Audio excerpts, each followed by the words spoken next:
Okay, there we go. Hey, welcome back to another episode of Paranormal Musings Podcast. This is episode 20. Very excited about episode 20. I didn't think we would even get here. But we have a special returning guest, David Sloan from Key West. He was on Cordell, correct me if I was wrong, but I think it was the third episode. You said third episode.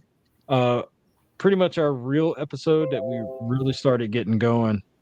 And he talked about Robert Dahl, a little bit about other things in Key West, but he's back and he's blessed us with coming back and talking about Key West. So, without further ado, so I'm not boring anybody, we're going to go and let David take over. David, floor is yours, brother. All right. Well, thank you for having me back again. It's really cool, and I had a blast last time, and I love that. Well, Terry, you and I share the Key West connection, so you're pretty close with that. But all of us share the Robert the Doll connection, and there's some really, I mean, there's mind blowing stuff that's been happening with him, and I guess we did we touch on the last spirit that we identified in the doll the last time we Um, talked? I think we I don't might have, but Did I'm we not talk I about? don't know. I remember you talking about a few of them, but I'm going to tell I you what don't know. happened. Okay, so we had somebody come on the tour, and pretty much I've spent 30 years trying to find out what makes the doll tick. And there have been different stages of it. You know, the first was finding the treasure trove of history about the Otto family, because up until that point, it was strictly legends. So there was all this mystery surrounding Robert the doll. And I was very fortunate to be able to uncover all of that. You know, I mean, Robert wasn't even on display. Nobody in Key West cared about him because he had been missing for so long. So he just about 31 years ago last week, he was donated to the museum, and they just stuck him in a back room. They didn't think he was worthy of displaying, and it's not a climate controlled fort, so they just kept him in the back. I get to Key West, and I swear I didn't choose to do this. I was led to it. And then I was put in the right place at the right time to uncover all the information about Robert and solve the mysteries, about the actual history. And then I started having all the bad stuff happening. Uh, I didn't have any teachers or mentors in the spirit world. So I kind of just discovered things on my own. There were no ghost TV shows out at that time. And then when there were, I didn't really watch any of them. So I opened a lot of doors that I shouldn't have opened and learned the hard way about certain aspects of the spirit world. Uh, and then I had some issues with possession, and Santeria helped me out with that. We discussed all of that. But then the real breakthrough came in realizing there's not just one spirit with Robert, there's multiples. And that helped explain so much. So identifying the little girl, identifying these other spirits, identifying the portal within Robert the doll, all of that was pretty significant. And then, probably right about the time we talked last, this lady came on the tour, and we go back by the yellow fever tunnel in the fort. Hmm. And I send her down there. And that's usually soldiers. It's usually, we never get the children's spirits there. The children are at the dollhouse at the fort, or around Robert's case, there's the little girl. So she walks halfway down the tunnel, and she gets down on her knees and is talking to someone. And I turned to her boyfriend. I said, I'll be damned. She's talking to the little girl. What's the little girl doing in here? And I could not figure it out. When she came back up from the tunnel, I asked her, I said, what were you doing? She goes, I was talking to the little girl there. Huh. And here's something interesting. Robert and I were grand marshals for the Fantasy Fest parade. Yeah. And the real Robert, of course, isn't going to go. He's a fragile artifact. But what I did is I made an effigy of Robert. You can see it sitting behind me. Yeah. And I invited the little girl's spirit into the doll. And I told her, I said, hey, do you want to go? You want to go to the parade with me? This is going to be fun. And I didn't know if it would work or not, but the doll got heavier. Someone who was in the museum with me who didn't know what was going on, I said, would you like to hold her? And when he did, he started crying and he became very emotional. And then I kept the doll with me, the one that I had made, because I thought the spirit of the little girl needed to be away from the museum where it's, the same thing, one day after another. Yeah. And I always tried to nurture her.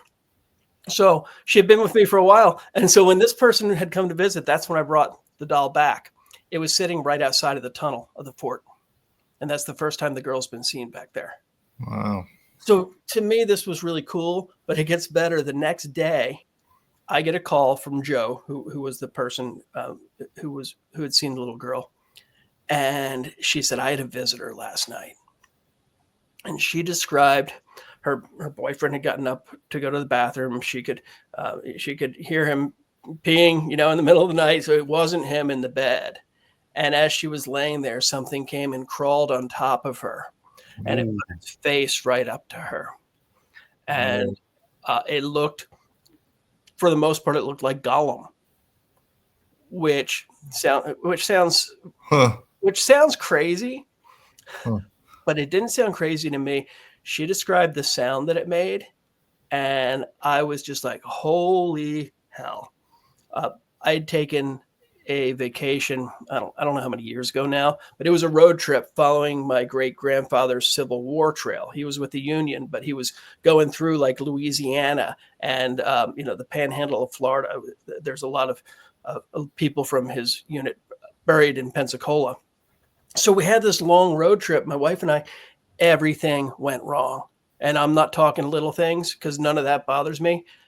I was cursed without doubt. My wife left the trip early.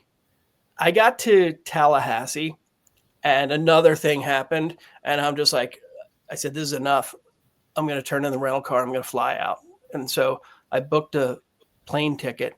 As soon as I did that, it was like the energy changed in the room and all around me. And then it was almost like I got tired. And then I felt like I was having a heart attack.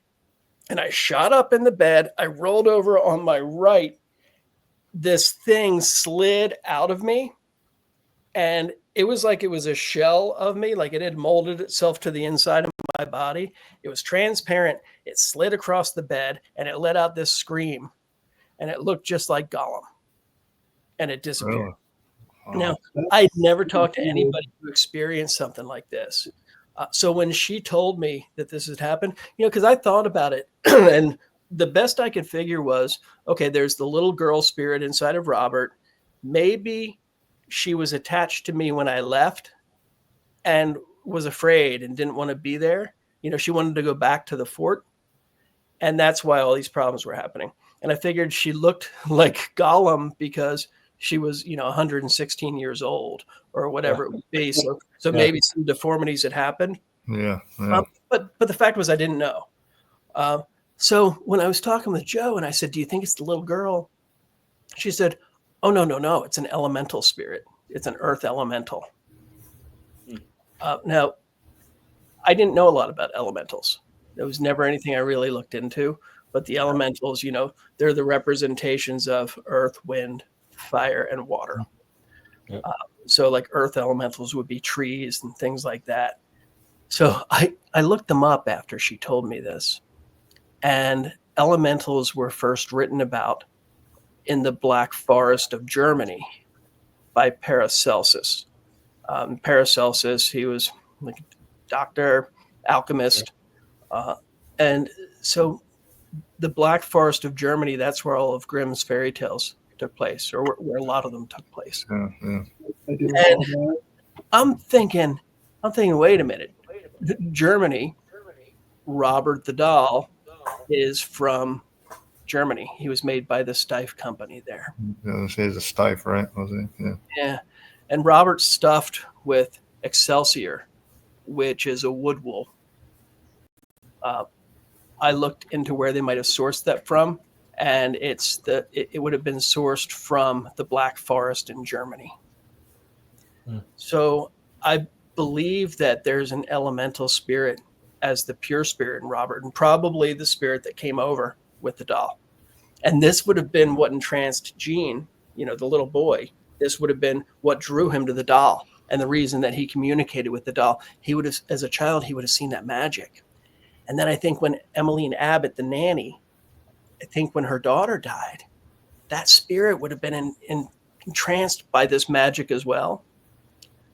And what's really cool, if you go back to before I even arrived in Key West, there are only a handful of articles written about Robert up until that time, but in each of them they call him the enchanted doll.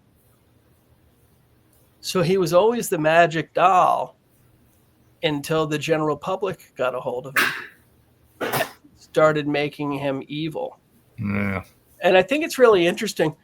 It sent me on a journey where I said I've got to go to Germany. I've got to go to these places and find out more. And I started getting very much into the German magic and the different folklore about spirits over in Germany. And it's just opened up this whole new chapter with the doll where so much makes sense. Yeah. What parts of Germany were you? I mean, did you go to the forest and all that, or? Yeah. We finished up in the forest. We flew into Frankfurt. Wow. And then the first place we went was Aachen. And God, I could talk for hours and hours about this. Yeah. let me backtrack a little bit. Before I found out about the elemental spirits, I noticed there's a connection between Pennsylvania and Germany with everybody who's cared for the spirits within the doll. So Gene Otto's grandfather, the Otto family had the doll. He emigrated from Germany. He went to Philadelphia, and then he moved to Harrisburg, where he joined the army, and that sent him to Florida, to the Dry Tortugas. Myrtle Reuter took over caring for the doll after the Ottos did, after Gene Otto did. Myrtle Reuter was from Harrisburg. Her family had roots in Germany. She married a guy from Philadelphia who had family roots in Germany. His dad was in the military in Key West, where he had a contract selling mobile homes to the military. So because of that, they were brought down to Key West. So again, Pennsylvania, Germany, military, Key West. My great-great-great-grandfather was in Philadelphia, married a German woman in Harrisburg, joined the Union Army, and was sent to the Dry Tortugas. So there's all these crazy connections. And then there's a certain type of magic practiced just in those regions of Pennsylvania that was brought over with German doctors. And it's called, I might pronounce this wrong, but it's like Bruchari.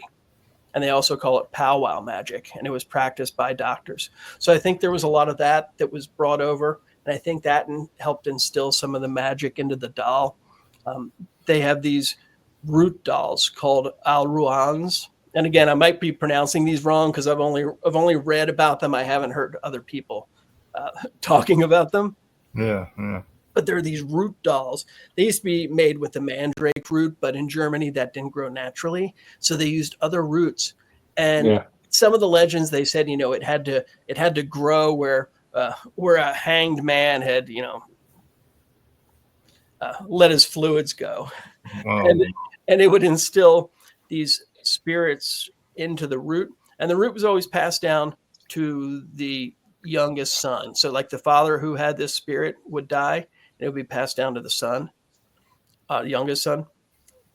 Joseph Otto was his youngest son was Thomas Otto, Gene's father. Thomas Otto's youngest son was Gene, and then the closest thing Gene had to a son was Robert the doll.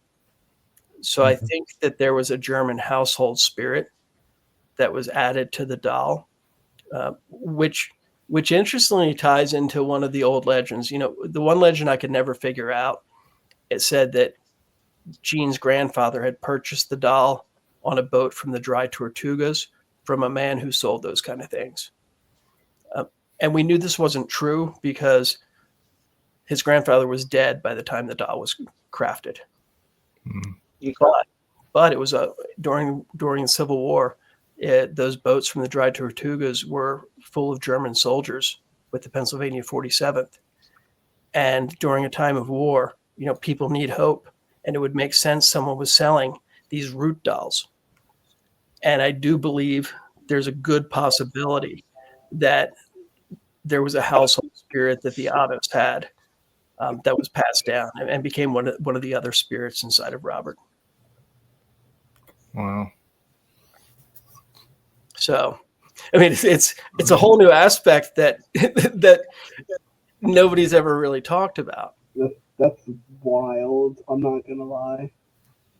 Yeah, there's a lot of connections, there, and a lot of history through all that, man. It's amazing, actually, and that's one of the things that draws me to this field is that so. Yeah, and the Ottos, they in their family histories that Jean's sister Mitzvah wrote, she talks about how they're directly descended from Otto the Great, and Otto the Great was really the first ruler of the Holy Roman Empire. And it's interesting because as I was tracing back these Pennsylvania German connections, because I've come up with a list of already 30 people with Pennsylvania German connections who helped me get to Robert the Doll and uncover everything. The historian at the library who changed the course of my life. So many people along the way. Yeah.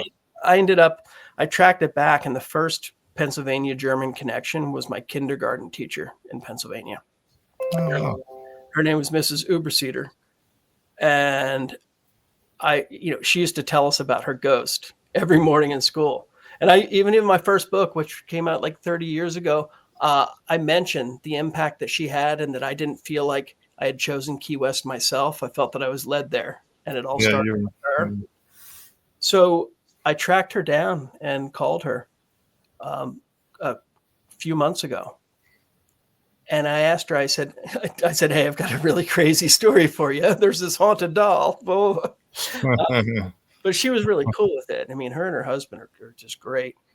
But I asked her, I said, why did you tell me about ghosts? Why were you telling us those stories? And she told a story about her and her husband renting an old doctor's house in Pennsylvania. And one of their first nights there, she woke up to the squirrels going crazy behind the walls. And she looks up, and there's this symbol on the wall. And it was like a circle about the size of a soccer ball with a line coming down from it. And she's like, what the hell is that? There were no street lights. So she goes by the window and puts her hand in front of it. The light's not coming from outside. And she thinks, oh my God, the wall's on fire. So she thought it was on fire, like behind the wall. So she put her hand up against it. It was cool to the touch. Wow. She woke her husband and she said, look. He saw it. He goes, I see that, but I don't want anything to do with it. He goes back to bed. The symbol eventually disappeared, and then the squirrels behind the wall, if they were squirrels, got very quiet. Huh. So I looked up this symbol to see what it might be. The first thing that came up in my search was the Irminsul, which is a pagan tree of life. It was a tree that the pagans worshipped in Germanic Europe. And then when Charlemagne wanted to force Christianity on everybody, he came and he cut down their sacred trees and built churches on top of them. Yeah. And that ushered in the Holy Roman Empire. So that's why we went to Aachen when we got to Germany. Charlemagne's my 40th great grandfather. And Wow. I mean, he's a lot of people's 40th great grandfather. You go back that far. Wasn't he A lot of kids. Also, a lot of kids. Christopher Lee was also related to Charlemagne. Yeah, a lot of people will be when you go back that far.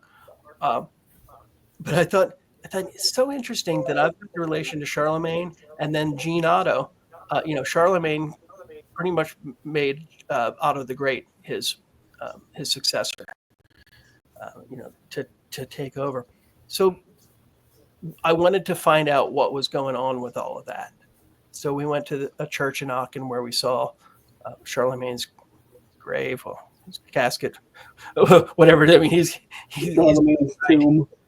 Yeah, he's inside this church. It's absolutely insane. Beautiful. But we started exploring those connections, and everything started leading to that tree magic. Robert the Doll having that elemental spirit inside of him, the pagan trees that they worshipped. And there wasn't just one or two trees. We think there were a lot of trees. There was the Donor's Oak, which was Thor's Oak. And there's a tree in Germanic stories, the Yggdrasil. Yggdrasil. Yggdrasil. And so that's the one where they say that Odin hang from the tree to go into the underworld and bring runes back, to bring a system of writing back as a gift to humans. Something like that, right? Yes. That's the symbol for the Irminsul. And you see, and it was eventually changed. Originally, it was a tree of life, so it would have been maybe more of a circle. And then I think the Nazis actually made the symbol across the top, and because the Nazis tried to take over a lot of the German magic and a lot of the German lore to try to, as they're still trying to do. Yeah. So, so it all became very fascinating, and we started going through visiting these magical tree sites, and they've got linden trees over there where they used to build platforms in the trees, and they'd hold dance parties. And those are the big trees, right? Yeah. Yeah, and so it was an incredible trip visiting all these sacred trees, and then we started looking for kobolds. Have you heard of kobolds? Yeah, so, I haven't. What is that? It's a German household spirit, and a lot of times they live in mines, and like they help people who are working in the mines, and they say that they're very helpful, and as long as you're nice to them, but if you cross them, they will screw you. And kobold was named after them because the miners would be digging and they'd be like, "Oh yeah, look at this, we found a bunch of silver." Then like, it's kobold. So they blame these things, but they're also hearth spirits. They live in fireplaces, and they take care of the household. And so like the root doll that I talked about would be a kobold.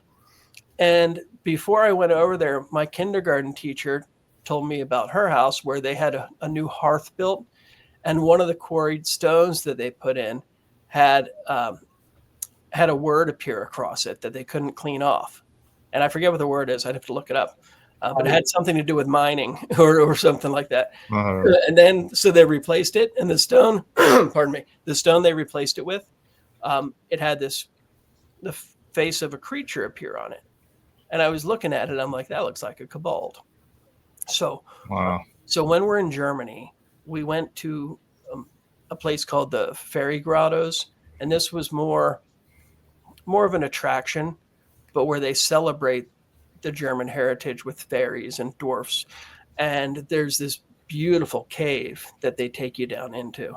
So we went down there and learned about different cave traditions and things like that. And then we drove into the middle of nowhere and hiked down this trail to a cave, an underground cave with a river running through it that is supposed to be the home of the kobolds. And they've got this story, the kobolds wear their little red hats and they're helpful, but somebody tried to trick a kobold there. And then the kobolds, I think it's that they're invisible unless they lose their hat, but he talked it out of the hat and then he beat it with his stick. So all the kobolds were pissed off and left. We go to that cave and looked for the kobolds, and it was insane. And then that night we go to a restaurant. My wife picked great restaurants. She found this 1,500-year-old medieval tavern. Oh, wow. Awesome. Nice. We were waiting for a seat, and when they seated us, the place in English, it was called Der Hole, but it means to hell. But they seated us inside a giant fireplace on the day that we're looking for kobolds. And Rich, you and I talked about the signs from the universe saying that you're on the right track. Yeah, exactly. That was one of those signs where that's not a coincidence. I can tell you that.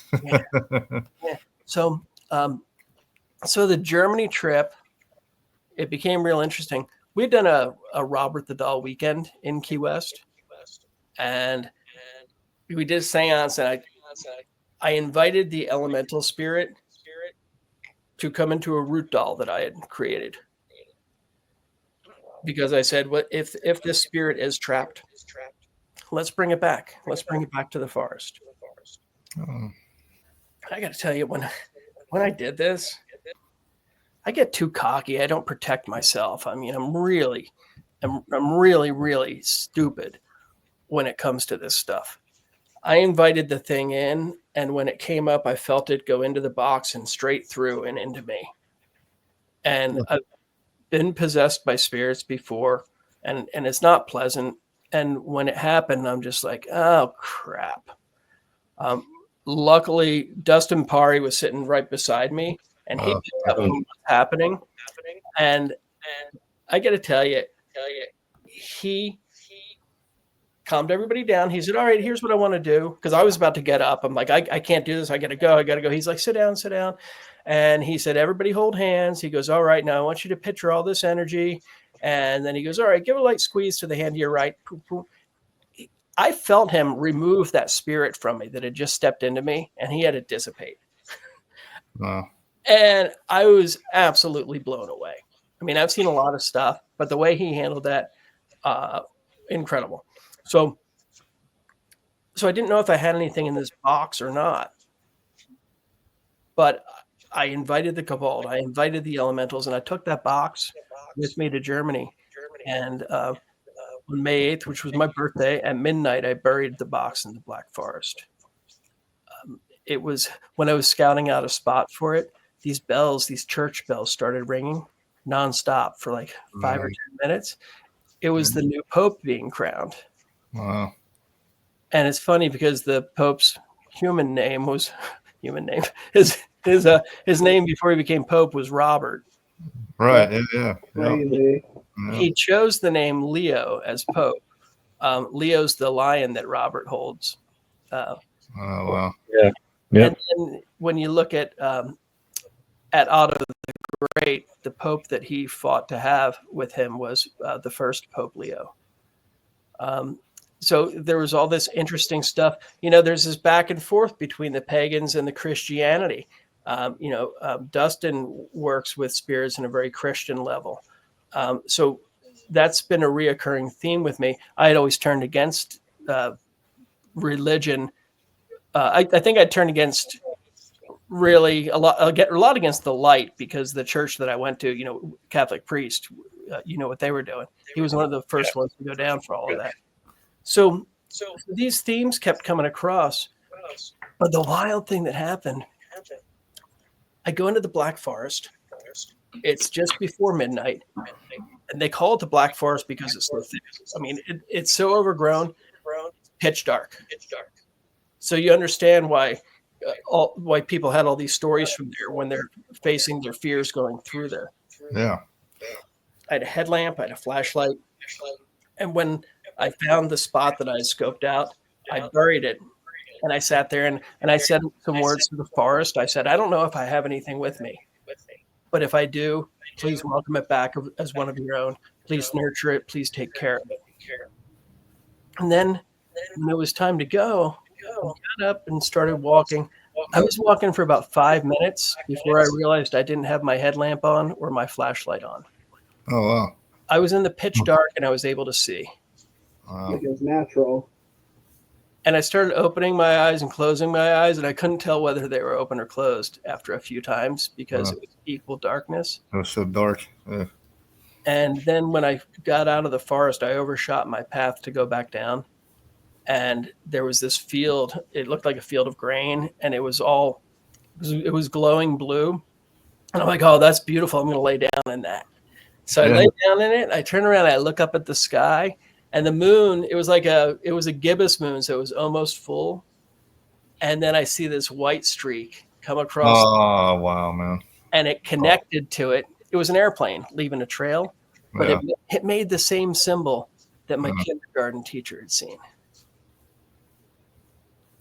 Wow. That is wild. Yeah. Man. I mean, you guys think about it, you're over there laying in this field of in like in the middle of this forest, and that's amazing, man. That's great. That's cool. And then in German. so that that was really wild. It brought everything full circle to a degree, but it was also interesting because Margaret Steiff, who was the creator of Robert, her company was likely her. She had died on May 9th, so all of this would have happened. It was my birthday, her death day. That was the day that World War II ended. They celebrated in Europe, and then the new Pope getting named. There were just all these things culminating at that moment. Yeah. And then a few days later, we went to a town where my 6th and 7th great grandfathers were clockmakers. They came to Philadelphia like in the 1770s. But my wife again found a great restaurant, and we're walking back trying to find out where the car was. And we passed this really cool antique shop. And I said, oh, I hope they're open. I'd like to go in and see if they have any clocks. They wouldn't be my family's clocks, but I thought it would be cool to get a clock in that town. Yeah. So I went in, and there were probably like 40 or 50 clocks. And some wouldn't fit in my suitcase, so some of them were ruled out immediately. I was looking at the small ones, and I'm like, yeah. And one just stood out to me. I'm like, oh, this is really cool. And it didn't have a price tag on it. But I said, oh, well, I'm going to ask how much. And it was only like 30 euros. So I bought it. And then I was looking to see if it had a maker's mark on it.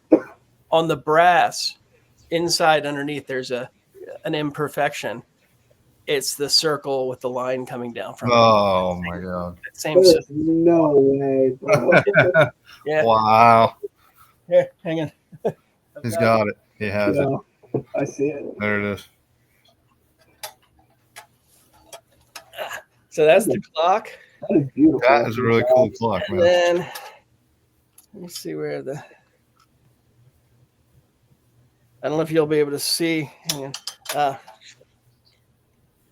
Can you see? Oh, There's no guts. On the inside, yeah, right there. Yeah. There's no guts. Yeah. Yeah. Holy crap. Yeah. That is cool. So I don't know what it all means yet, but I think it means I'm on the right path. Yeah. Yeah. And then, so there's a lot with that. So that's the exciting things with Robert that I'm really looking into and trying to digest and figure out. But so just last week, July, just after the Key Lime Festival. So I was in Key West for the Key Lime Festival, and I wasn't feeling right. I hadn't been feeling right for a while. So let me see. I've already started this, so let's go. So maybe a year and a half, 2 years ago, I started having all these brain problems. I started having big memory problems. I had a couple of things that I thought were seizures or maybe a stroke. And so Key West, great place, but they don't have any neurologists there. No. That's when gotta go to Miami. Yeah, well, my wife and I moved up to Pittsburgh then because her family's up here and they've got some of the best neurologists in the United States. So we came up here and started going to the neurologist, and they couldn't figure anything out. They did the MRIs and they found some white matter lesions on my brain, but anybody can have those. The first doctor told me that I had early onset vascular dementia. And I looked that up, and it's like most people live about 5 years and they stroke out halfway through. and so I spent, God, maybe 4 months freaked out thinking, oh shit, I'm going to be dead I'll be dead in 5 years. And maybe I've got a year or two before I don't know. So that's when I booked the trip to Germany. I started saying, okay, these things have to happen. And then when I went and got a second opinion, that neurologist was like, no, I don't think it's that at all. Wow. Which was a huge relief. But then I've been going through about a year where they just don't know, going to specialists, getting this test. You gave me a little scare because if you remember, I reached out to you because wanted to have you on a lot sooner. And I think you did, actually, I think I have his name. Me and him text. You gave me another person to talk to, but I wanted to have you on, so I didn't go forward. But I remember, you were having some stuff going on, and I remember seeing all the pictures on Facebook. You were taking pictures of all the places you've been. And I was like, okay, he's living life. Hopefully, this gets better. And that's why I was so excited when we talked and you said you can come on. I was like, thank God, he's all right. Yeah, well, and this is a real recent development. Yeah. So just right after July, like mid-July, I had some people the first time I was possessed by spirits around Robert. One of the people in Key West who came to help me, he's involved with Santeria, and he brought some of his family from Miami. And Santeria changed my life the way that they helped me when nobody else could. I haven't seen those people from Miami for maybe 15 years. And after the Key Lime Festival, I mean, I was bad. I wasn't doing good at all. And the universe stepped in and made sure that I got up and got out of the house and that certain things happened. And, I volunteer at the Key West Firehouse Museum. And it turned out that one of the guys there is related to these two people from Miami. Wow. And he called me. He said, hey, my cousin's here. She says she knows you. You got to come over. So I went over, and it was so great to see them. I was talking to them, and I told them I'd show them Robert later that day. And she told me, she said, you got an attachment. It's really bad. You need to get rid of this right away. And I thought I had been hiding things pretty well, Yeah. So they had some basic things in their car. I won't go too much into the ceremonial aspect of it. Yep. But what they do is they call down their guides, and and I tell you, their faces change, their voices change, and the one was speaking in Spanish and the other was translating. And the first thing this spirit did when they came down was put their hand on my head. And she said, you're having problems with your brain and the doctors can't figure it out. Whoa. And she said, they're not going to figure it out because there's nothing wrong with your brain. She said, it's the spirits. Oh, wow. Now, after I learned about the elemental spirits, I did a deep dive and I was reading books. I was reading about the Hermetic Order. I was reading about the Brucari. I was reading the Golden Dawn, all these different symbols, alchemy. And I'd get up around 3 or 4 every morning and read for like an hour or so. And nobody knew this, nobody. The three books of philosophy. Were you reading that? No, I was mainly the Golden Dawn. Grippa? So I want to hear more about the 3 books of philosophy, though. We'll talk on the side because when you were saying what you're doing, there's the 3 books of philosophy. There's a 4th book, but the 3 books are the famous ones, and Grippa is a part of that. And then, you're talking about the Golden Dawn and all that. That's all part of that. we'll talk about it. Yeah, it's heavy stuff, and when I was reading it, it was giving me so many answers, and things were flowing so rapidly, and got the things I learned. It was just, to me, it was pretty mind blowing.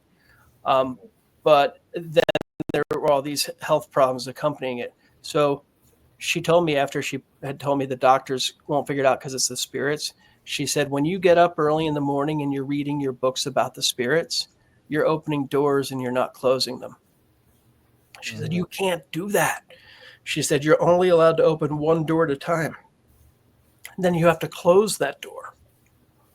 And she told me the way to do that, to have a glass full of water and a crucifix, and put the crucifix in the water when I'm doing the reading. And then when I'm done, and to have all the doors to the house closed. And then when I'm done with the reading, to take the crucifix out of the water and open up all the doors to the house. And, and then there's some other cleansings with like the church incense with the frankincense and myrrh. I had to mop my house with holy water. But so she told me I had hundreds of doors opened. And she said, you just can't do that. And then I had an opportunity to ask questions. Like your phone. Yeah. It's like your phone. Yeah. When you don't exit out of everything, it's open. Yeah. That's the best analogy too. Yeah. Leaving too many tabs open. So I want to sidetrack a little bit, because someone said, I love it, because there are people out there and they're in this field who don't really know what the hell they're talking about. And it hits home to me as a Black person. I'm going there, guys. I'm sorry. No, you're good. That is, you have an African religion. It was a religion, and then we were brought over, and it was turned into Satanism. Ooh, because certain people they wanted us to take their religion, which we did, and we turned we turned our gods into their saints. So it has nothing to do with Satanism at all. But I want to put this out here for everybody so they know, because I'm tired of hearing about it. But David, I'm glad you brought it up. Like Santeria. Santeria came from, an African religion. We were, the slaves were brought over here, and it went through the islands and everything. And, everybody has their take on everything, just like Christianity. But I love it because when you said it's like it helped you, because it is not evil. First of all, I want to get that out there, and anybody wants to fight me about it, come fight me about it. It's not evil. It's people's religion, older than your religion, that you're going to throw at somebody, and you don't know what you're talking about. I'm going to put that out there. I'm going to piss a lot of people off. I don't care because it drives me nuts. Because my grandmother was into some stuff, and they had to keep it secret, but it helped the family out, helped her out. She helped people around the neighborhood out, stuff like that. A lot of herb stuff that they said that women back in the day, European women, were witches because they were helping people out. So I wanted to just throw that out there that it helped David out. It's helped a lot of people on this planet out, and it's not demonic. It's not Satan. They don't even know who the hell Satan is, by the way. So there you go. Yeah, it's a very powerful religion, and other religions before you talk. and I honor my protectors in the Santeria religion every morning. Yemaya is one of my spirit guides. Yemaya, the goddess of water. Yemaya. Without it. Yemaya. And she is a huge protector for me. And pretty much was assigned to me as my helper, because I've been so terrible at keeping the spirits out. So she's almost like a gatekeeper who will stop them on my behalf. I want to tell you this: after the ceremony at the fort, so okay, so doctors won't figure it out. It's from the reading. I'm opening too many doors, not closing them. They closed them all. I got to ask some questions, and I said, "Are these the same spirits from 15 years ago?" She said, "No, no, no. We got rid of those. This is different." I said, "Where is this one from, or where are these ones from?" And she said, "You need to be very careful with alcohol because when you drink alcohol, you open doors you were never intended to open." Mm-hmm. That's what I did. That's what I opened the door, and let some bad spirits in, and they were responsible for my year plus of hell. So I did everything. Oh, and I asked, I said, do the spirits around Robert, or am I good with them? And she said, "Oh, they all love you."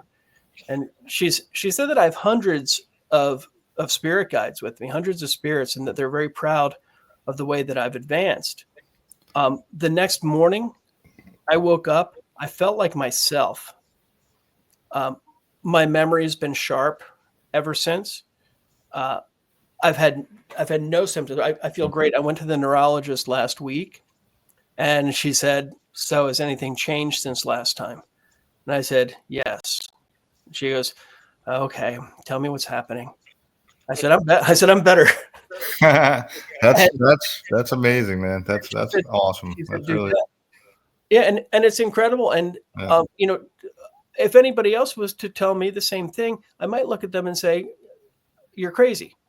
But I'll tell you this: nothing in the medical field, spending tens to 20s to 30s of thousands of dollars to try to figure stuff out, and nothing figured it out. And then these people helped me out of the goodness of their heart, and they used something very powerful.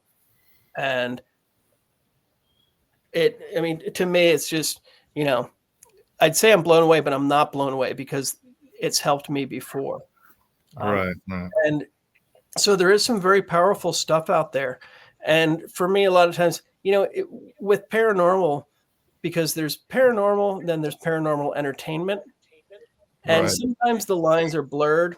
Yes. And so I think it's easy to dismiss some stuff sometimes yeah. when it's sensational. And I'm guilty of doing that too. And I like both. I like paranormal. I like paranormal entertainment. Yeah. I think they both have their place, and they're both fascinating. Yeah. But something like this is just that reminder to me of what's very powerful out there.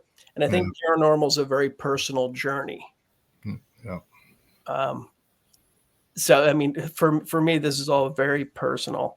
And Terry, I loved the clarifications you made on letting people know that, that it's not an evil thing, because it's helped me at two of the darkest times in my life. It's pulled me out to the light. I think people forget, or they don't know, or they don't care to know. They're scared of what they don't understand. That's the problem. Well, this is something that is dear to my heart because, my ancestors came from there, and my ancestors that were here followed it before I was born, and I was fortunate enough to have an ancestor. I call her ancestor because she left in 2023. She's an ancestor, and that's how we look at our folks who leave. They're ancestors. And then when we go to another plane, our ancestors come and see us before we go. And going through some stuff right now, Rich, I told you about it a little bit this morning, but my father's starting to go there, and he's calling out to our ancestors. And these are sisters, brothers, aunts, uncles. Anybody he's calling out to has left. And it's comforting because it's like, to us, it's like, oh, they're coming to see him before he goes. They're making sure he's going to be good. But that was turned into, it still is, and I've heard it. I don't say much about it because I heard it as recently as last year, and I'm not going to say a name of who said it, but they actually said some stuff after I told them what it actually was about us. And they put it into, oh, this is bad, or this is that. Folks, New Orleans, when you go to New Orleans and you see all this stuff, That's for us to show you what we want to show you. That's what it is. Okay. It sells tickets. Okay. You don't know our religion. You don't know it unless we accept you into the religion. It's not a satanic. It's none of that. That was slave masters making it satanic. Okay. If you believe that everybody came from the motherland in the world, then I don't understand why you think that it's satanic. Because if you believe everybody came from there, which some people do, and I've heard them say the same thing, oh, it's evil. Well, you don't really believe that because that's where it came from. A lot of gods. The Serpent and the Rainbow, awesome movie. I love it. Great movie. But you should actually look up what the Serpent and the Rainbow actually was and what it meant to us. It's a great movie. I'll say that. Has nothing to do with what it actually was. Look it up. I don't know if this is any relation or not, but my wife is actually I told you, Terry, before she was becoming a shaman or what have you, and the serpent and that she was learning about was all about shedding your old stories and shedding the past off and working through like your traumas and such. So yes, all the stuff that's evil. Mm-hmm. When you actually look at it, it's no. Yeah. And all those. I'm not going to go there because they weren't doing stuff to little people. I'll just say that. There's some really interesting stuff, with the Golden Dawn and things like that. I guess there's these, there's the Tree of Life. There's the Kabbalistic Tree of Life, I think it is, and it has. And there's an opposite. There's an opposite, the Cliff Off. Yes, and that's what I found so fascinating. The Tree of Death. Yeah. Yep. The Cliff Off. That's the opposite of the Tree of Life. Yeah. And I think, when I saw that some people navigate the Tree of Life, and because we're all working towards enlightenment in some way or form. And then when I discovered this Tree of Death, and it talked about when the Tree of Life was being filled, some of the cups overflowed, and some of this light went to the dark side and was shattered. And the dark side is not necessarily evil. You need darkness to have light. So it's really about the balance. It's your shadow. It's your shadow. Yeah. You need to work with your shadow. Shadow work, yeah. Yeah, people travel the dark, retrieving the light to bring it back. So a lot of people do reach the light through the darkness. When I saw that, it's like, oh, that describes me to a T. I've definitely traveled through darkness. And it's funny how it comes back to what Robert is. I think when people go see Robert the Doll, some people love Robert. Some people say he's evil. People have different experiences. I look at Robert like the forest. And if people are ready to take a journey, Robert will welcome them into the forest and he'll take them on a journey. And it's probably going to be the journey they need. And if they make it out to the other side of the forest, it's going to be like the fairy tale. They're going to come out a stronger person. They're going to become a better person. And I think that, so I don't even know if Robert's so much a portal. I think Robert's like a conduit, and that Robert can advance people in their spirituality, or I think he delivers what people need. Shadow work. Yeah. Yeah. Something really cool. Probably about like maybe 8 years ago. No. It would have been within the last 5 years. This guy, I talk about the two large shadows that hang around Robert the Doll. And this guy, after the tour, he came up, he said, I've got the names of those shadows. And I said, what are they? He said, I'm not allowed to speak it. He said, I'll write it down for you. And he said, I don't know the proper spelling, but this is phonetic. And the names that he wrote down, it was like Molag and Atsats. When I was looking into and again, I'm not good with the pronunciation, the Quilpoth, the Tree of Death. Yeah, Quilpoth, yeah. So one of those realms in there is ruled by Moloch. Yep. And, and that was something I'd never really come across the name much before that. And then with the Atsats, I could never find it anywhere, but it means tree, which means opposite of tree. So the Tree of Death would be the opposite of the Tree of Life, and it would be the Atsats. Yeah. So, these things I was been trying to figure out for years to to see both of them come forward, it's like, well, wow. Yeah. Yeah. You guys I wish more people were more open to some stuff and actually learned about history and learned about different things, like the old stuff. It's weird because like the old stuff is where we would learn how to live a life. Like I mean, Christianity is old. I mean, let's be serious. It's old. It is. But it's young in the grand scheme of things. It took from different things to make sure people showed up. Can't fault it for that. There's some very good teachings in it that I don't think people follow today. That they say they are what they are, but they don't follow what it says. I think it's a great religion.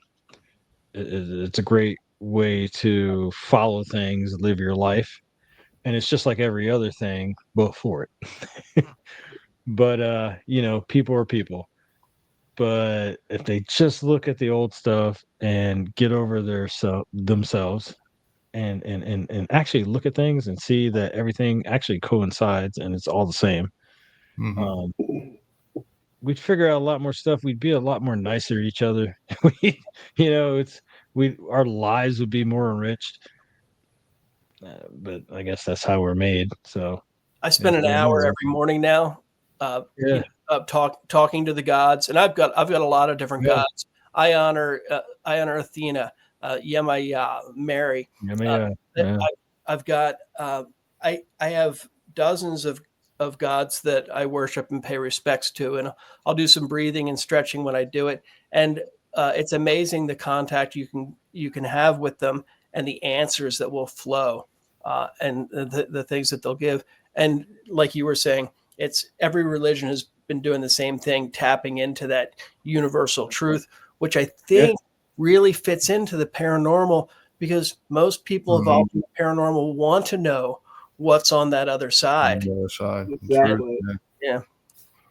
The Bible is one of the most paranormal books I've ever read.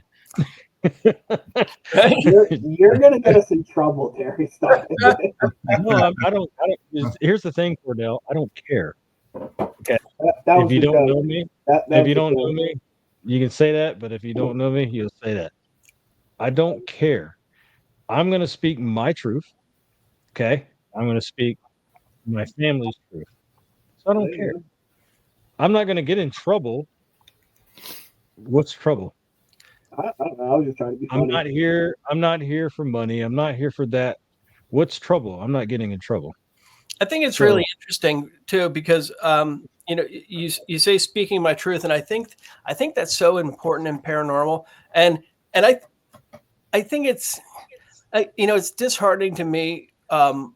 There's a lot of disagreement in the paranormal world right now, what I've seen is a lot of people who have been in it for a long time, they don't like what the younger people are doing.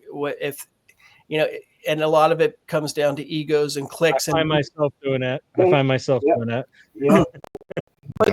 But everything paranormal is so personal, and I think it's not about discovering someone else's truth. It's about discovering your own truth, and that's why I don't like when people are saying you can't do it this way, you can't do it that way, because I think when my kindergarten teacher showed me that first picture that set me on a path, if there had been a kid sitting next to it saying that's a light refraction caused by the lens of this type of camera, what you got a good point. You made a good point. I have no clue where my life would be now. So that one little thing that changed things. That's awesome. So and I see on Facebook groups where somebody posts a picture that has inspired them and that makes them feel a connection to a world beyond us. And 20 people go in on and say, "That's dust, you fucking idiot."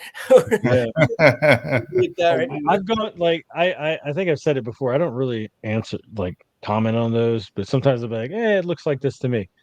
You can say what you think without tearing somebody down. Yeah, it's called not being an asshole. Right. That is one of the smartest things I've ever heard anybody say. Yes, Cordell's right on. Yeah, Cordell is a goddamn genius. And I do think it's I like paranormal when it builds other people up. Yeah. Because I mean, the fact is science has a long way to go to catch up to the human condition. Yeah. Yeah. And people like to label anything in between pseudoscience, but science is so young right now. Still young. Yeah. And it's That's a huge thing now, that pseudo name, they put it on a lot of stuff, which I didn't know until about 2 days ago. I was watching something and they kept saying, well, they were asking a question, what is pseudo? What is pseudo? They were talking, I was like, oh, I've heard that before, but I didn't really think about it. That's a huge thing now. Now that's what, I guess that's a new thing. Well, not a new thing, but it's the new thing to do now. Call it pseudo to make it not seem authentic. Yeah. Yeah. Yeah. Yeah. David, getting back to what you said just a minute ago about, how, you noticed these little things that just sent you on this quest or whatever. For me, and going, back in that direction as well as, paranormal is a personal experience for everybody that, goes through the paranormal. I think for me, getting into the paranormal really opened up a whole new world out there of like just everything that paranormal that's around you. You seem, for me, I seem to notice it more now than I ever have, because let's just say I could turn a blind eye to, something like that. But when you're seeking it and you really truly want to experience it for yourself, or or whatever mission you're on, or how you're going to complete it, is just, I think it opens you up. You notice things that you never really noticed before. For me, it is. I see these things all the time. There's signs everywhere that I would just go about my normal day and not even think twice about it. But now I live this whole different life and world, and it's awesome, man. Honestly. Yeah, and I think it's like you're like a radio tuning in. You're fine tuning things. Yeah. And I think you are probably attracting. I think people who do get serious about it. Yeah. There is something where on a molecular level we're drawing in these things that work for us. Yeah. Yeah. And so great that. And you said that you got into it when you were pretty young too, right? Well, I mean, I experienced it. Yeah. I didn't really fully start chasing it until 3 or 4 years ago. But I experienced it in the past. Yeah. Yeah. So it's almost like it's your path. I think there are those things that can set any of us on it. Yeah. And I know with everything that happened, I have no doubt now that the universe has a plan for me. And that despite how much I might try to derail it along the way,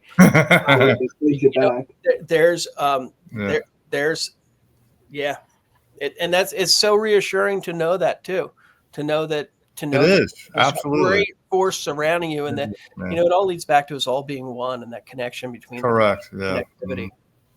Yeah, we all have a vibration, man. I like conversations like this because my mind, the way it works is that I'm always trying to, I don't even know the words to say, but try to make out what's going on. Like, hey, there's a reason for this. There's a reason for that. Knowing how I came up in this world, that sometimes it doesn't matter. Stuff happens. Which I guess that's what drove me to this field. We all, a lot of us have stuff that happened to us when we were young.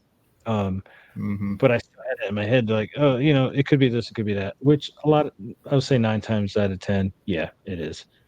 But there's always that one, and you can't get around one. You can't get around it. There's stuff that happens on this world plane, and I find myself always trying to, like, I don't want to say discard, but yeah. Yeah. And then you come back and you're like, I can't, and this was an experience. So then it's going to be like, okay, you put it out there, somebody else is going to discard it because they don't care to think or whatever. But man, there's stuff out there. There's stuff. Well, you got to think now, like, sorry, Terry, I didn't mean to cut you off, but like, as we're kids, right? I mean, unless of course your family's into it or something, but as we're growing up, we're kids, I mean, we would tell our mothers or our fathers, hey, I just saw this, or I heard that, or like, oh, it's nothing. Don't worry about it. Just go to bed. You're fine. There's nothing. You're grown out of it. There's You're nothing. grown out of it. Yeah, you know what I mean? So you're taught to shut it off. you're taught to shut it off as you're growing up. But once you actually, I just can't see. yeah. All right, the four of us, right? Say the four of us were the only ones on this planet. In my mind, there is no conceivable way that we're it. There's no way. There's just no way. We may be it here. We may be here. Yeah. But on a different plane, everybody that went before us, or if you want to get into some other paranormal type of stuff, beings from somewhere else. Like there is no way. So my mind can't grasp. Like my mind wants to go there, but my mind can't grasp it. But it's like, yeah, none of this happens because it's like, how the hell do we know? It just doesn't. Man, it's exciting and it's like I love it. Yeah. Yeah, gives me a lot of research usually. Yeah. Love it. But okay.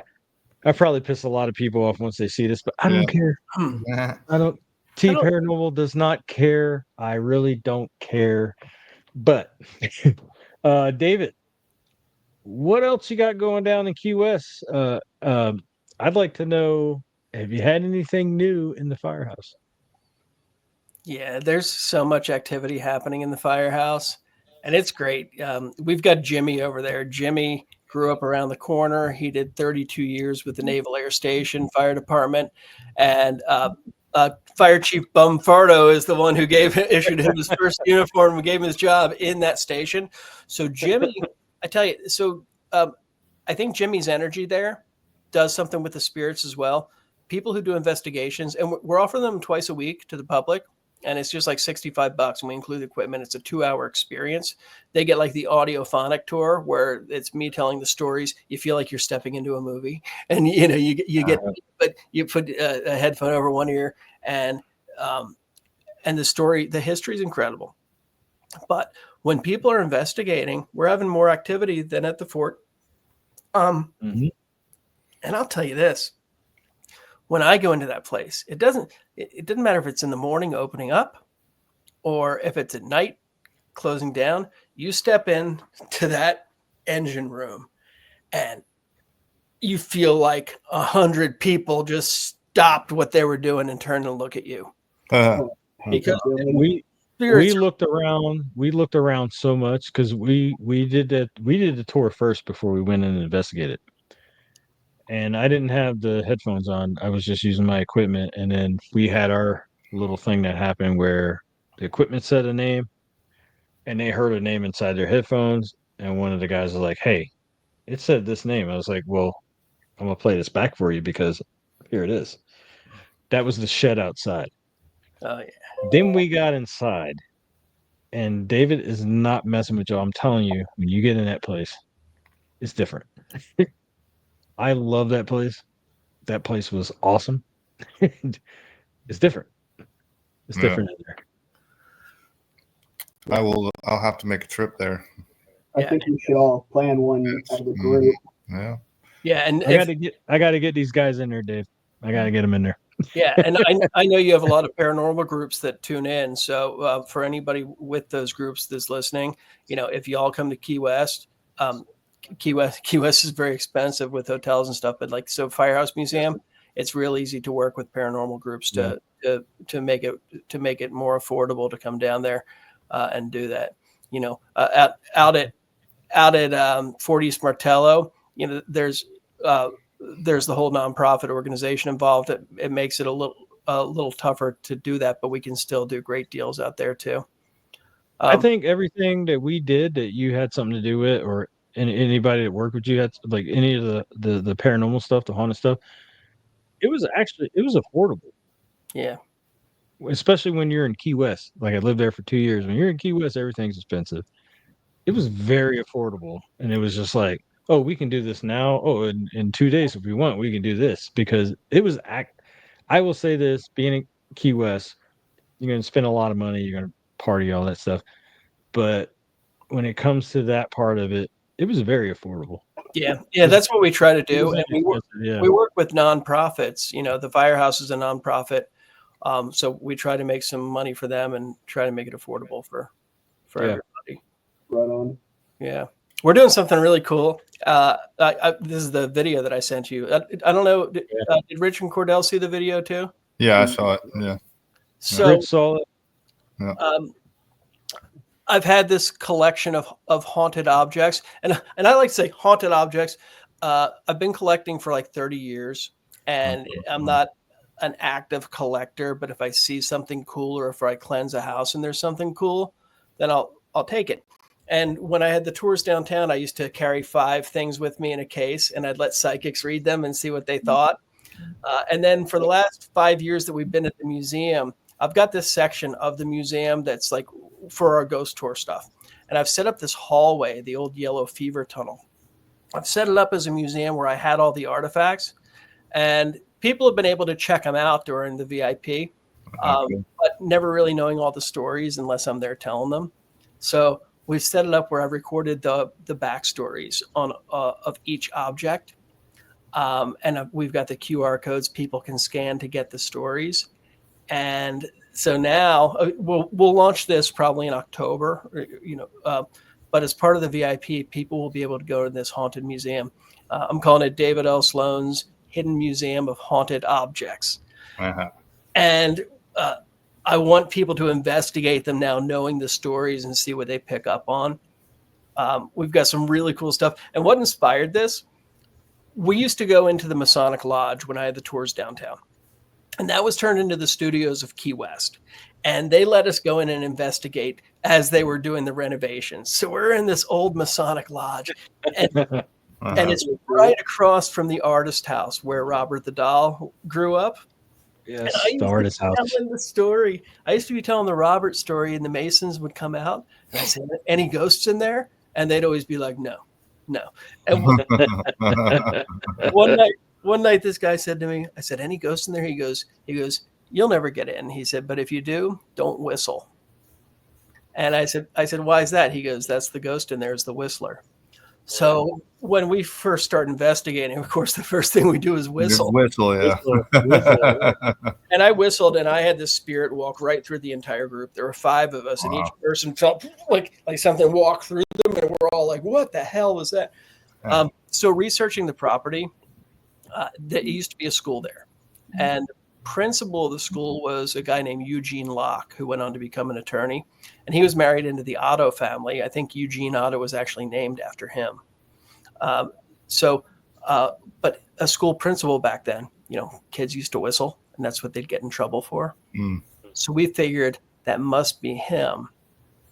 And the reason that we even started researching his name is because we'd take a single dowsing rod and we'd give it to a random guest, and we'd say, "Ask the whistler to point you to his chair," because there were maybe 300 chairs. It was set up, like an auditorium, and each chair had a name on the back of it, with the little Masonic symbol in their name, and not just 1 or 2 people, dozens and dozens of people would do it and be led directly to Eugene Locke's chair. No. Oh, wow. So we started, once we knew what it was, we just started asking people. 8 times out of 10, they'd go to that chair. And the studios of Key West just did a renovation. And the manager called me and said, "Hey, we're getting rid of those chairs. Would you like any?" Oh, wow. And I said, "Can I get Eugene Locke's chair?" And she said, "I already pulled it aside for you. I knew that's." So I just moved that up to the fort, and I want people to sit in it, and I want them to whistle. I don't know if his yes, I accept this challenge. I think these spirits go where the attention is. So, and there's so much at the fort, so maybe something else will fill in. But there's yellow fever at the fort, right? That one building. Yeah. In the center. We call it we call it the Yellow Fever Hospital. One of the executive director back in the 80s, she talked about guests seeing all these ghosts of soldiers in there, and she had researched and found out that many people died there from yellow fever. And then the people that I talked to some old conks, and they said that their family talked about people dying in that main building in the center, the Citadel. That their bodies were dragged to this tunnel, And one of the old timers said that it used to be piled waist deep with dead bodies. Okay. Wow. I don't know how much of that's legend and how much of that's true, but everything in my research has lined up to be like, yes, that's very likely. The way that yellow fever worked. We got a lot of movements in that place when we were there. Like we heard, I don't know if we were just amped up, but we heard movements in that building. Yeah. And it was funny because if you were like looking down on us, you'd be laughing because it was like, I think I just heard something. So we go over there. I think I heard it over here. I went to go over there. It was like it was all around you.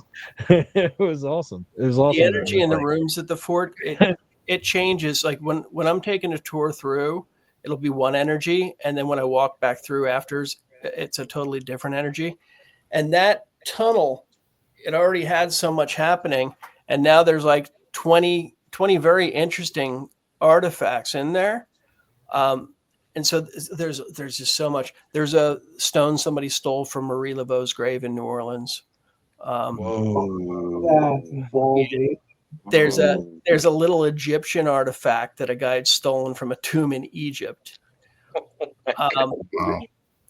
We have a mask that was found along with a Santeria altar out by a place where someone had done offerings out on Cow Key. We've got, oh God, my favorite thing. There's this pan that I bought on eBay. It was a haunted pan. And I normally wouldn't buy something haunted on eBay, but it was only like $14. And I'm like, hey, let's give it a try. And this is something I used to take on my tours with me, in that little briefcase. And every psychic who I gave it to read, they'd say it's from an institution and there's a mother and a child attached. And the story that we came up with based on what, a dozen or more psychics or sensitive people had said, we think that, okay, so there was someone who got pregnant in an institution against their will. When they had baby, the baby was, some say the baby died, but in either case, the baby was being taken away. And then they say the mother died too. Now, the one psychic who, and I think a lot of people are empathic and confuse that with being psychic. Yeah. And I think some people genuinely tap into these things. And the one person who really impressed me, we're there in the dark. We're outside the Porter Mansion down on by Caroline Street. She's telling me about the pan, several things others have said. And then she said, oh, she left a ghost print on it.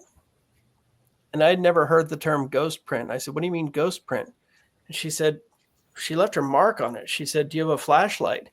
So I give her a flashlight. She's turning the pan around.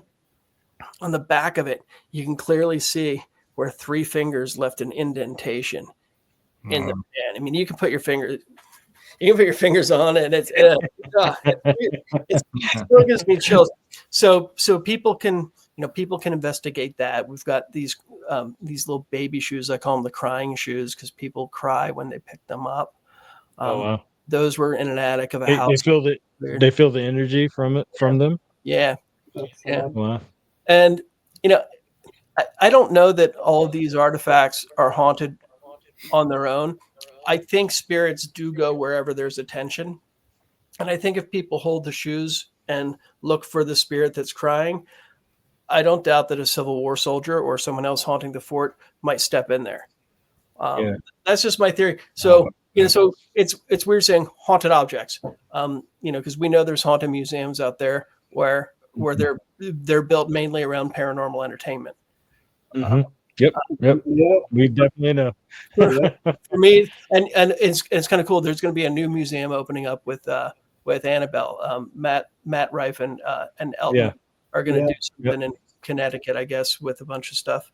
But so what I like, it's 20 very unique things that people can test out doing mini investigations.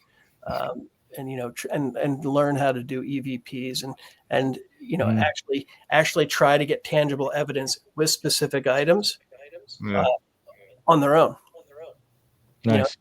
Try to kind of figure out stuff for themselves.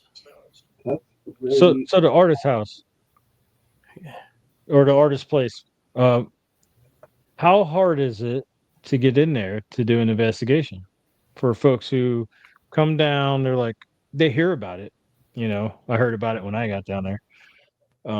And they go, you know what? I really want to check this place out to do a tour or whatever. Is that available where people can do tours or they can go investigate? The best thing for people to do is to go there and to book the turret room. You can book the suite. That's the one that had the most activity. Robert the Doll used to be up in the turret. He used to be up there. That wasn't his attic room, but that's where Gene painted. That's where Gene spent the last 10 years of his life with him. That was Gene's playroom when he was a kid too. So people can always rent that room and conduct their own investigations in the room. The staff there, the owners are great. So they'll probably let you go up into the attic room that was Robert's if it's accessible at the time. And they're really great about letting you go around the house when you're staying there. If you're just in town, definitely pop in and say hello because once you see it, you'll probably want to go stay there next time you're in town. It's a nice place, and you heard it here, folks. All you got to do is book a room. Yeah, you don't have to book the whole place out, but book the turret room. Turret room, second choice is Anne's Suite. Anne's Suite is all the way Anne's Suite. Yeah, that is good activity. That's directly below the attic room. I want to stay there. That's so, that's a spot I want to go book, but I want to stay in Anne's Suite, and you're right under, so you can just go up and try to get something in that room, and then you're right under. Yeah, it's a really incredible house. I've been investigating a theory that it was built on top of a cemetery.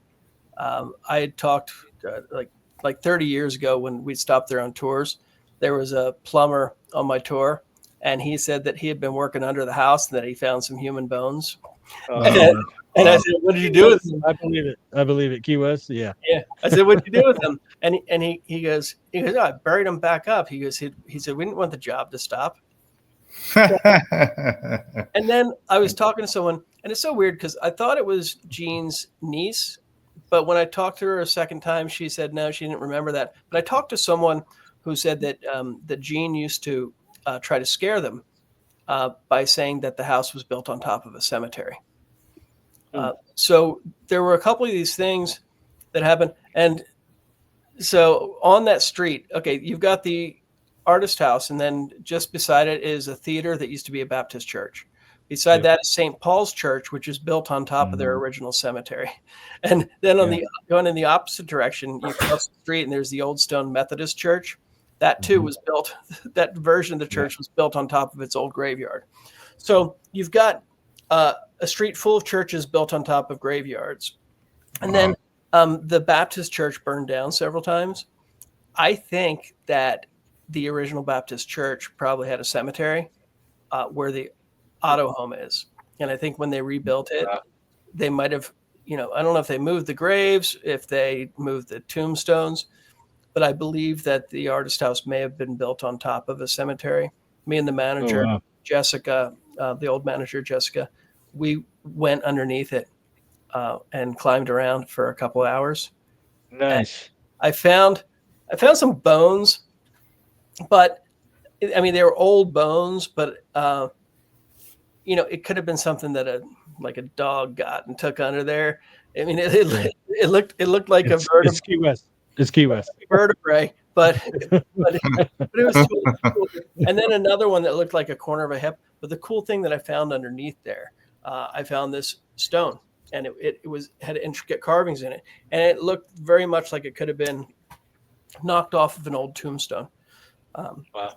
So nothing concrete, but I do think there's a likelihood, and that could also explain the spirit activity in that house. It could explain the portal that people talk about with Robert. It's just a theory, but it's fascinating to me. That's the thing too. I think there's also a lot of locations and places that are haunted, or not haunted, but carry the energy of the land that's there. That's been there since the dawn of time. There's a lot of things that may have happened on that land, and the land holds all of that energy still. So yeah. if I can get these guys down there, that's where I want to stay. I want to stay in that house. And there's guys, you got to do the tour. I'm telling you, you're gonna learn so much haunted history in it. It's insane how much haunted history is in Key West. It's, Let's start I mean, planning.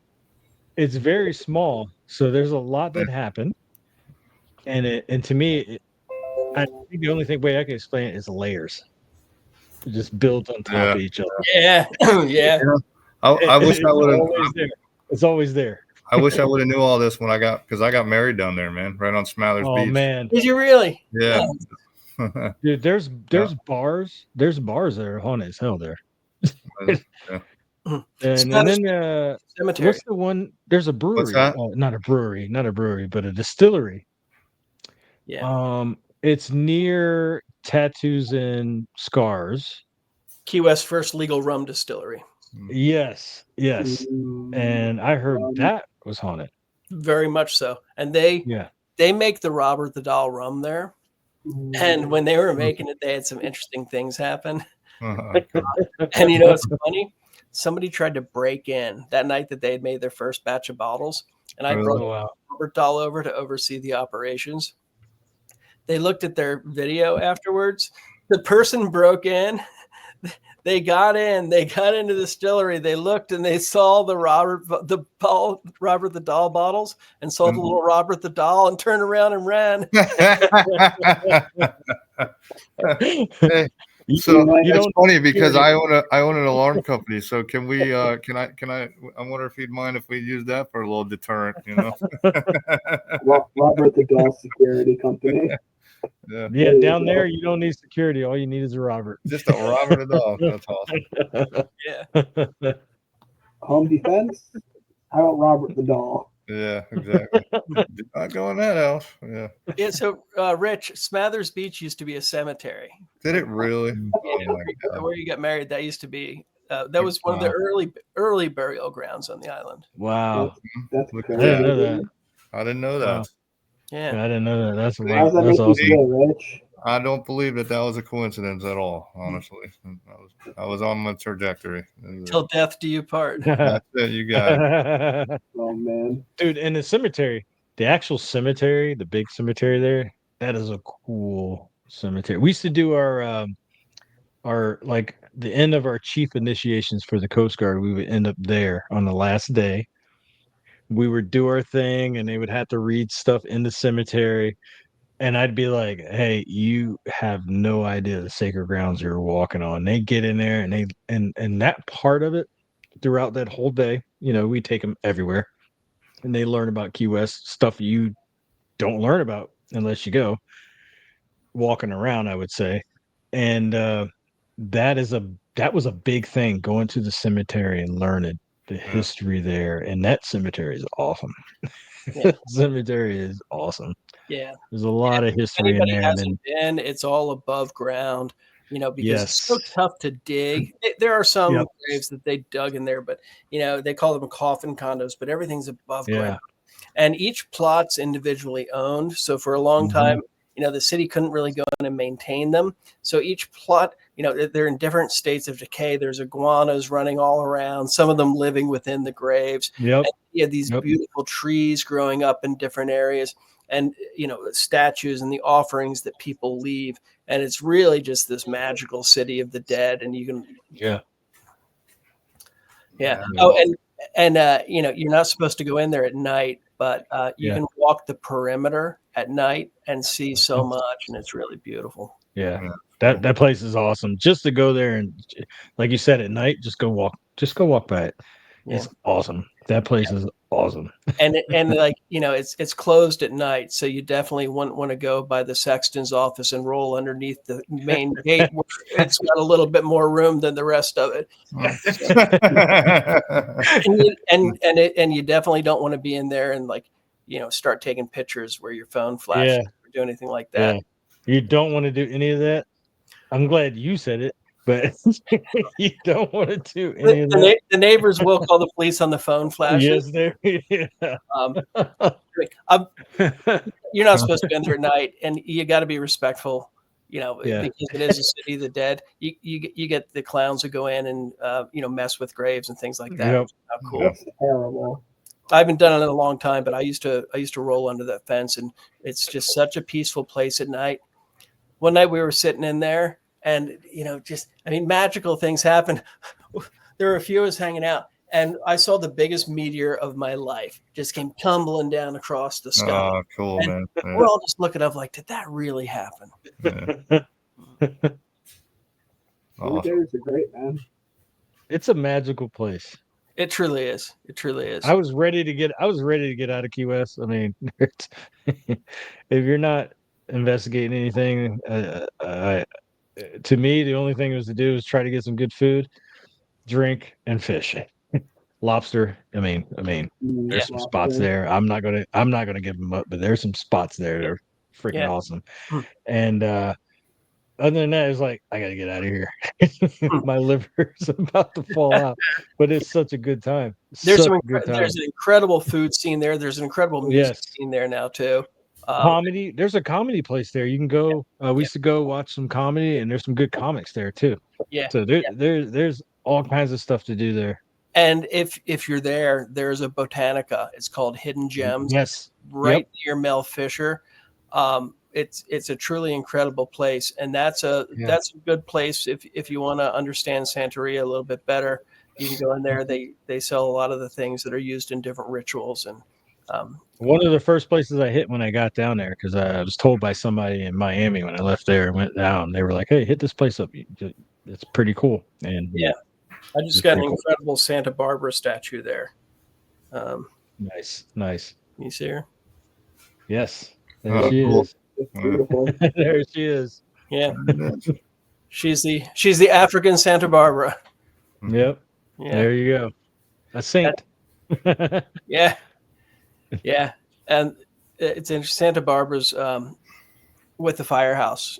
Santa Barbara. Normally she's dressed in red, and she's syncretized with Shango.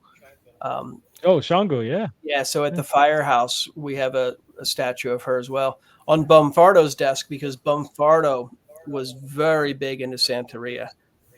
And Shango and Santa Barbara were his Orishas.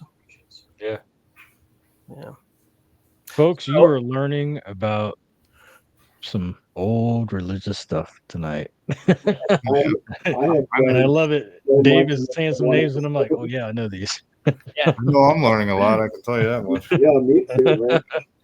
Yeah. I'm loving it. It's not evil. It's not evil. Like we said, saints. Yeah. Those are not evil. There's a really cool tree in Key West. It's the Kapok tree, and that's the one in front of. I forgot about that. Yeah, it's people love going there. I mean, it's such a magnificent tree, giant roots. I mean, huge roots, as tall as us. Yeah. And in different religions, it has different significance. In a lot of religions, they talk about the roots going to the underworld, the branches up into the heavens, and then they say that souls travel through the trunk system. But it's also a very special tree in Santeria. I suspect that it was maybe planted by some practitioners of Santeria, planted in front of the courthouse, so that that's the one. That's the one. Yep. I think it was planted in front of the courthouse because Santeria was very much involved in the outcome of court cases. Yes. Get that dirt. Get that dirt. Yeah, I've talked to people who were in there, and they say like suddenly the judge starts like coughing or not feeling well. They're like, "Case dismissed. I've got to go." So I think that tree may have been planted for that. It may have been planted before that. It's hard to say, but it is a tree where rituals have been performed and where offerings are made. There's different offerings you make to the different orishas. So it's a very sacred tree. And a very important tree in Key West culture. One of the things I miss doing the tours downtown. What we're going to start offering beginning of next year. Book the VIP Robert the Doll experience. There's going to be an audio tour of my favorite hauntings. It'll be like a 45-minute tour of Old Town. That's going to start at that tree. Nice. There's a lot of stories. Like everybody's heard all the same stories. So Yeah. Yep. So I want to share some of the stories that people aren't so familiar with. Yeah, Nice. that's awesome, man. That's Can't great. wait to take that tour, man. Yeah.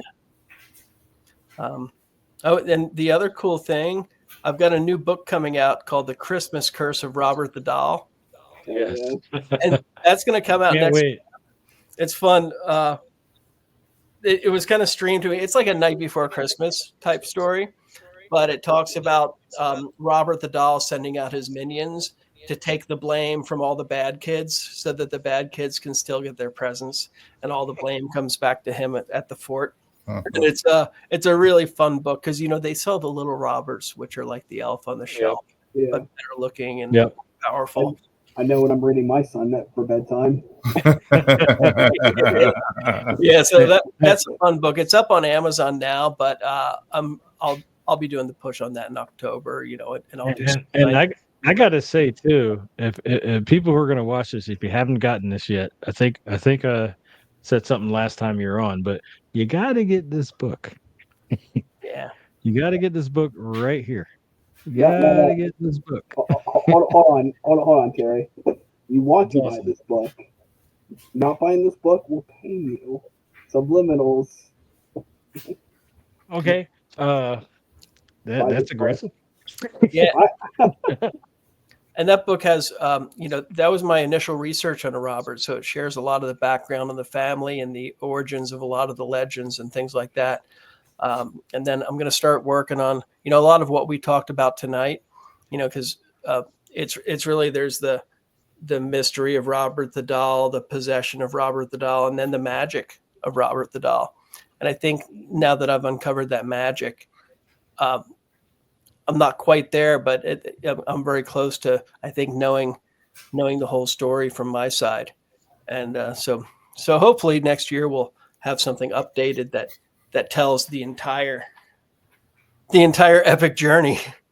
Yeah, that's amazing, man. That's awesome that you get to experience all that and learn, you know, all the history about him, and that's great. It's awesome. It's really mind blowing. And, you know, I thought it was a 30-year journey, and then finding out the kindergarten stuff, and it's like, this has been like a 50-year journey.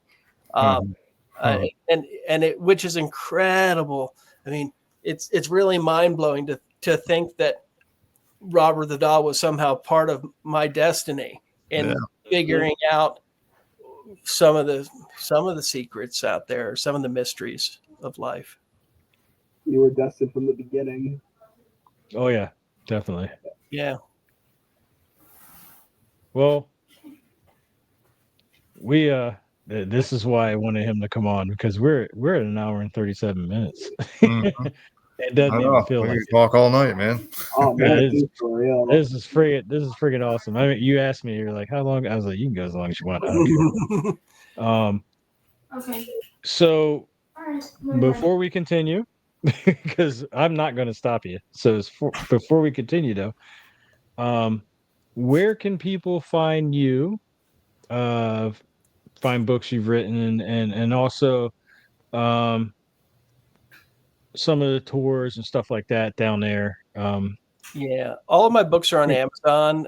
If people are in Key West, it's great to buy from the local stores there. You know, but if a lot of people are far away, so Amazon has all of them. If you look up David L. Sloan, I think I've got about 30 books, and all of them should show up. On social media, Instagram, TikTok, I'm at David L. Sloan, and then on Facebook, I'm Florida Keys. But then for the ghost stuff, that's all Ghost Key West. Everything's at Ghost Key West on all the platforms. We're going to start doing a lot more YouTube stuff too. Nice. I mean, we've got so much content, but I've always been to go out there and experience stuff. And sometimes I document it, but then I'm on to the next thing. So I don't really post a lot. But I'm working on that more. So we'll be sharing that. And there's some really cool stuff, like the letters to Robert. We're sharing a lot of those on Instagram now. Nice. And so people will get to hear the letters that come in. different testimonials from people at the fort. And I'm putting together little bits about the history, sharing tidbits about the Ottos and their past. And eventually we'll share some of the stuff from Germany too. So that was part of the experience of the fort when I we were able to go to the fort and the letters. It wasn't all the letters, and it was but on the walls or in the video or whatever. Like just reading some of the stuff, it was just like, wow, that was wild. Yeah, and some of them are love letters to Robert. And then the other day one came in and somebody has bone cancer and they're attributing it to Robert. Mm-hmm. And some people who are disrespectful do really bad things happen. And I don't think all of it's Robert. Sometimes people want to find a reason for something, but you see enough of it. And there's another good site. If one thing I want to let people know is there's dozens of ghost tours in Key West, and a lot of them, most of them are pretty good. There's like one or two that are absolutely awful, and I won't name names, but I'll tell you, if you come to Key West and you go on a tour, read the reviews, read the Google reviews, read the TripAdvisor reviews, and you'll realize which ones you don't want to go to. They're actually telling the truth when you read them. Follow them; they're actually telling the truth. And you'll know which ones they are. Yeah, and a lot of people go down there, and the trolleys have the most are most visible, but the ghost trolleys aren't the only tour.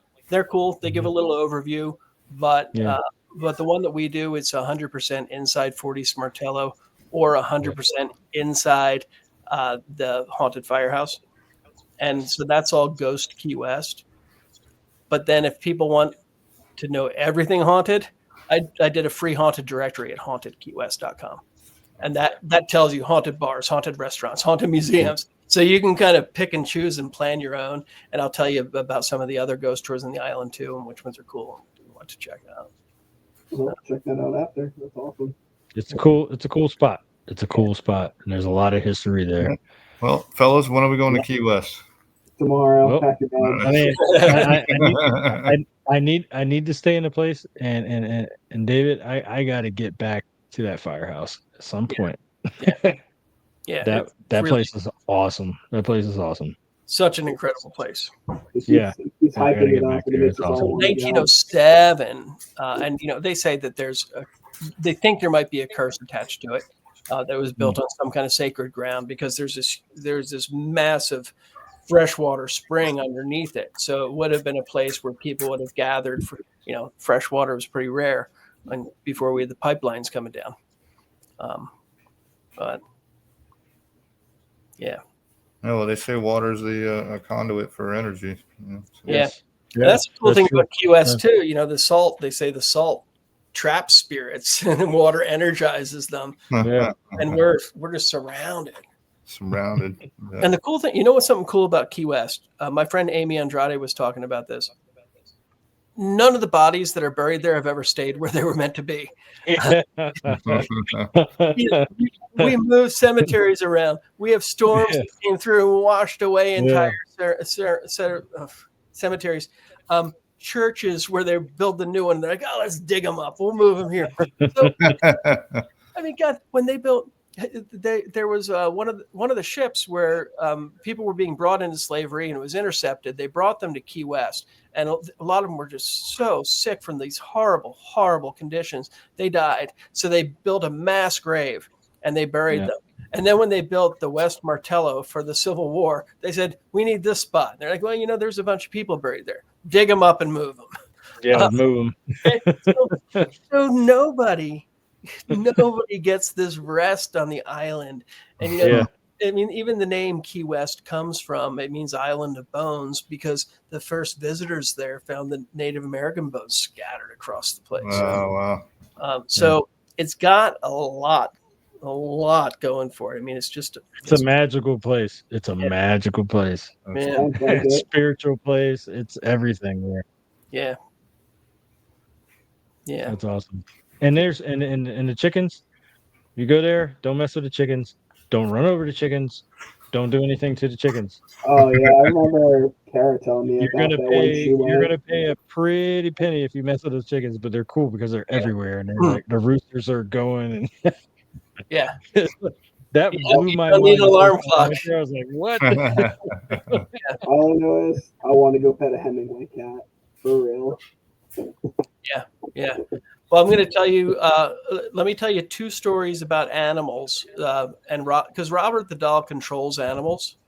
So let me tell you two stories, and before we wrap it up, when I first started doing tours at the fort, I remember I got my shirt in the Robert the Doll Experience shirt, and I was so excited. I went to the chiropractor that day, and when I walked in, he had this big window facing White Street, and as soon as I got in there, this bird flew into the window and dropped to the ground, dead. And I'm looking at him I'm like, that's a little weird. And then boom, a second one flies in and dies. And then a third one. And I looked at the chiropractor. I said, does this happen all the time? And he said, I've never seen it happen before. He said, I think you must have brought some Robert the Doll energy in with you. So I left and I'm feeling bad. I'm like, God, do I have some kind of energy? I'm like, is that what's going on here? And then I went to the grocery store. I was at Winn-Dixie, and I was walking through the produce section. Two birds that looked just like the birds that died, circled my head, and I mean they flew right by me. Wow! And I'm looking, I'm like, that's weird.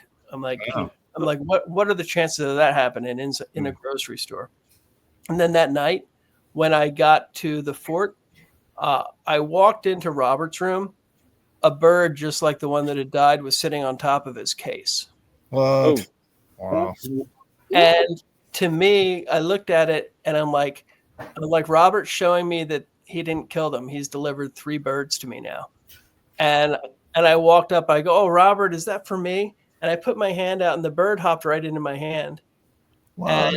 And I've got a picture of it somewhere of me holding it in my hand, and I took it outside and let it go. But that was like wow. I mean, that was a really interesting introduction. But then more recently, Sam and Colby have been to the fort twice. Yep. They came back because Colby suspected that Robert may have given him the testicular cancer.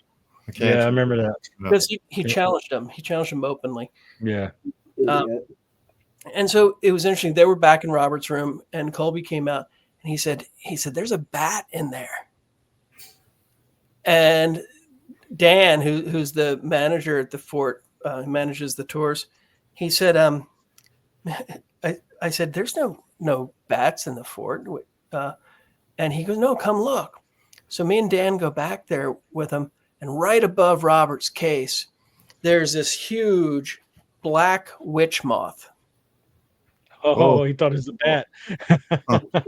That must have been a big freaking moth. I Man. mean, I could see how we could think it was a bat. The witch moth, yeah. Well, and the black witch moth, if you look it up, it's usually associated with a curse. And when it's around, it can be a signal that someone who's cursed is going to die. Yeah. And so when we told them this, they're like, what the fuck? What? And so I know Robert well enough to know that he very much controls the animals. And for this to be in there hanging over his case was not any coincidence. So I said, Robert, if you've sent that moth as a warning to someone, I'd like you to have it land on whoever the curse is for. And the moth dropped and started flying around the room. And Colby was covering himself up.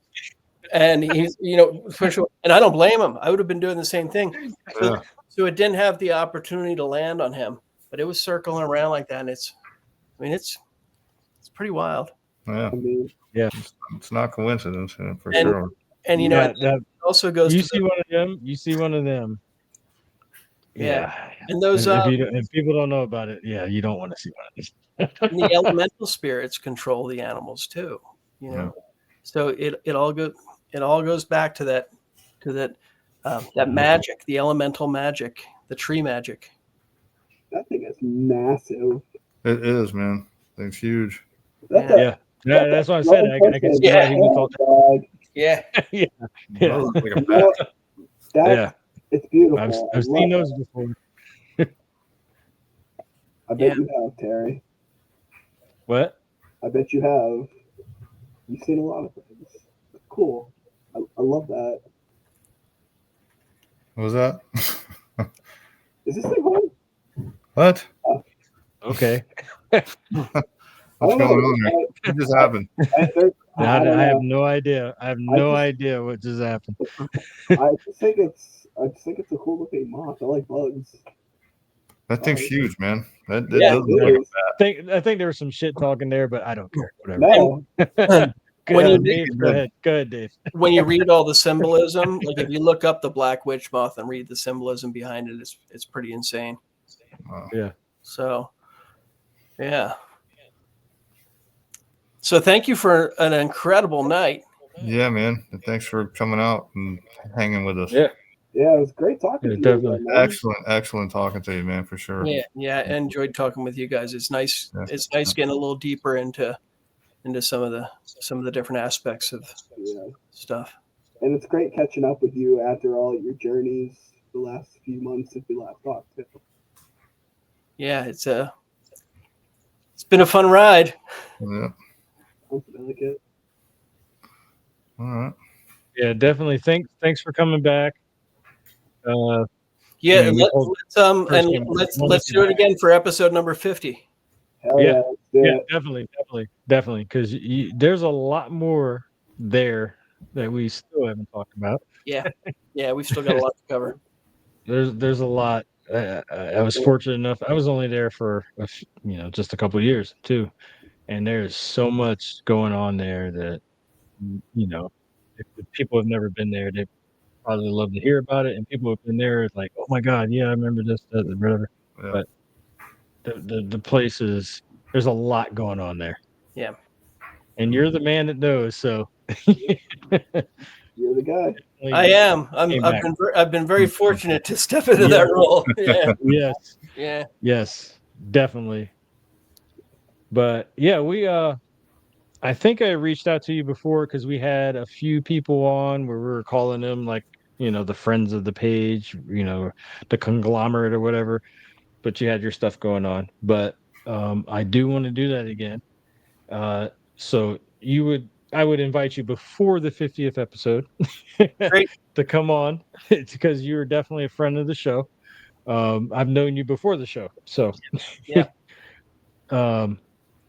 Definitely want to have you back on. It's always a good time talking to you. Your wealth of knowledge. I love reading your books. Love reading your books. Like, yeah. Well, I've got a lot of respect for everything that you guys are doing. So thank you for everything that you do. Yeah. I feel a little smarter just being on here with them. Oh, me too, man. And I'm definitely gonna end up buying his books too. Yeah, it's been awesome. Yeah. But hey, folks, we had Dave Sloan on again, and as you can see, time flies because this is a good time, and we learn a lot, and we'll do it again, definitely. This is not the last time we're going to invite Dave on. We're going to invite him as many times as he wants to be on because he's a wealth of knowledge, and there's a lot of cool stuff down there in Key West, Florida. And it is near and dear to my heart. So definitely have him back on. I hope you enjoy this episode. I think you will enjoy this episode. You're going to learn a lot. And I guess, Cordell, you can take us out. Once again, thank you guys for tuning in to another great installment of the Paranormal Musings podcast. Thank you, Dave, for taking time out of your day to be with us. And y'all stay spooky out there. Stay spooky. Yeah. Stay spooky. Happy hunting, fam. Happy huntings.